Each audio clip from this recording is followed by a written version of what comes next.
Sorry guys, I look like dog shit. So anyway, I got the 4K 3-color trilogy that is coming out to you here soon, probably in the next few days.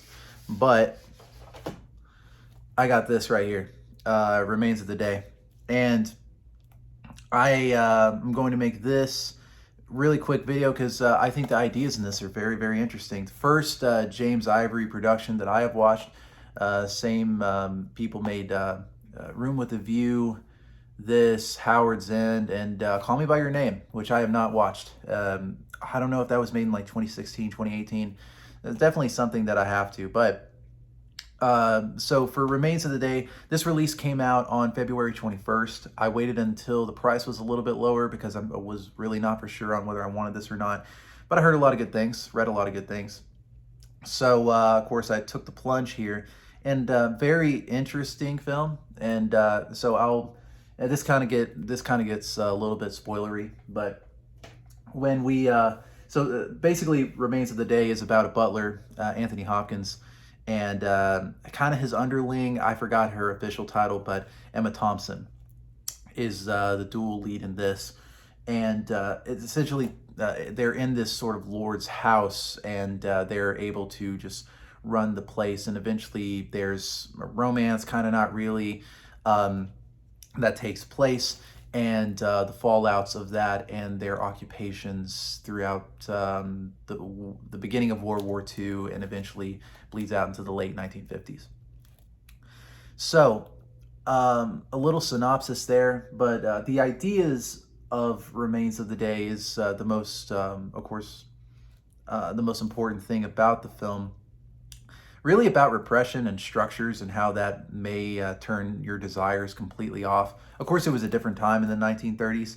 I believe Remains of the Day was, an adaptation of a book that was made in Japan, which I know in Japan there's a lot of like, I think repression is a lot, well, at least like what is shown to me in like movies and other books and such like that. Japan, and now they're dealing with like a birth crisis in Japan. A lot of repression there. Also, I believe that they work like 12 hours a day, if I'm not mistaken. But that's coming from like, what I've been informed of, not really like reading about it. But I do find it interesting that like in Japan, I think you can totally see this as sort of this like you can understand it in that sense from that point of view. I think that when I first watched Remains of the Day, I was kind of like I said, it's going to get a little bit spoiler territory here. So if you haven't watched it, then just skip till the end of this video. But I found it like interesting that Anthony Hopkins is completely oblivious and blind to the desires of Emma Thompson's character, even though that he has some inkling of the idea in the novels that he reads, and really, it's really destructive and honestly traumatizing sort of thought that because pain is somewhat necessary to get to the step that you need to like come to some understanding about like what is causing that pain. So pain is somewhat necessary and good, I would say. But if you don't feel the pain of like what is missing in your life or what, that is way more like I said, traumatizing and way more destructive than you actually being cognizant of what is going on, right? Maybe before it's even too late.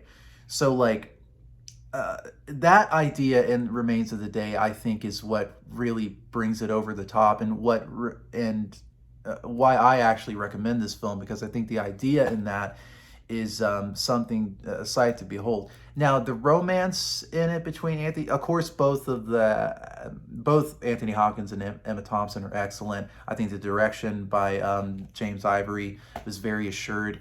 So that's totally fine. Cinematography was absolutely beautiful. One of the better 4K transfers I have in my library is this film. It's very well done. The lighting, I think, is beautiful. The way that they did the set pieces is absolutely beautiful.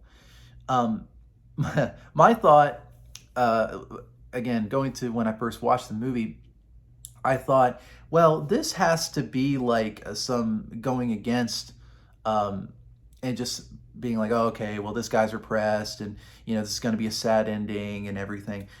I I kind of railed against that at first because because like as a human with emotions, you kind of just be kind of want to take Anthony Hopkins' character, slap him across the face, and be like, hey, don't you get it? There's like air, you know. Here's the road right here, but of course, because he's so repressed, he's and so studious and regimented within his life, he's never going to be able to see that. And I think that that may be the critique of the movie, is that it sort of gives structuralism, well, just structures in general, whether it be like, your school or your life or how it's regimented. Like, if you don't give way to your desires a little bit, you're going to lose a lot of what it is to be human. And at the end of the day, like, I kind of wanted to believe that you can kind of get over this repression. You can kind of just like snap out of it and just act upon your impulses, right? But I may be missing the fact that, hey, Anthony Hopkins has been doing this for a very, very long time. I remember, like, at the beginning, whenever his father was about to pass away, and he had told Anthony Hopkins, like, I fell out of love with your mother, he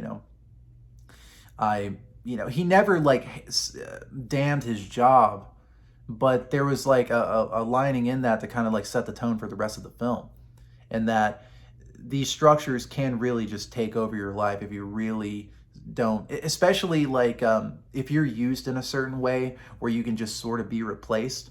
But in this instance, Anthony Hopkins can't be replaced. He is like the king of his domain in some way, and unfortunately, Desire just falls off the face of the map, and then there's nothing, and the end scene just like encapsulates all of that, when he's still, there's something there that's missing, but he's so ignorant to the fact that he only just finds it in fantasy instead of his real life, that it's just a disaster.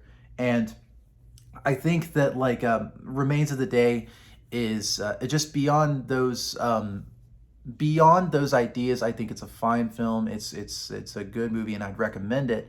However, like, it's not one of my favorite films, because the frustrating end is that Desire is lost in all this. And I just think that, like, philosophically, maybe that you really have to like just kind of not give into it like impulsively, but you have to measure it in some way, which is very hard for people to do. That's why we have alcoholics and drug addicts and stuff like that.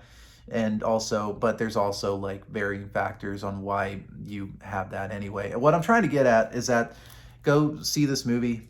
Yeah, I think it's a very well-made movie, with the ideas being the most important part, of course.